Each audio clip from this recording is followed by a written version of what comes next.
అందరికీ ముందుగా ఈరోజు తొలి ఏకాదశి శుభాకాంక్షలు. తొలి ఏకాదశి రోజున చేసే ఉపవాసం మరియు విష్ణు పూజ వల్ల కలిగే మహత్వం గురించి ఈ వీడియోలో తెలుసుకుందాం.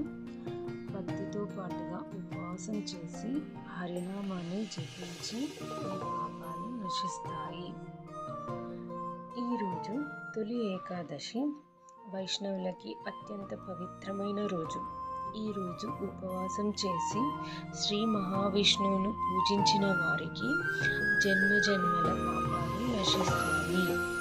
పావనమైన ఈ ఏకాదశి రోజున తులసి దళాలతో విష్ణు పూజ చేస్తే వైకుంఠ ప్రాప్తి కలుగుతుంది అని పురాణాలు చెబుతున్నాయి. ఈ ఏకాదశి రోజున మన ఆత్మశుద్ధికి, మన పాప పరిహారానికి నిజమైన ఉపవాసం చేయండి. భక్తితో దేవుని పూజించండి. ఒకరోజు ఉపవాసంతో, ఒక హరినామంతో జీవితం మారిపోతుంది. ఈ తొలి ఏకాదశి మీ జీవితంలో వెలుగు నింపాలని మనస్ఫూర్తిగా కోరుకుంటున్నాను. ఓం నమో నారాయణాయ.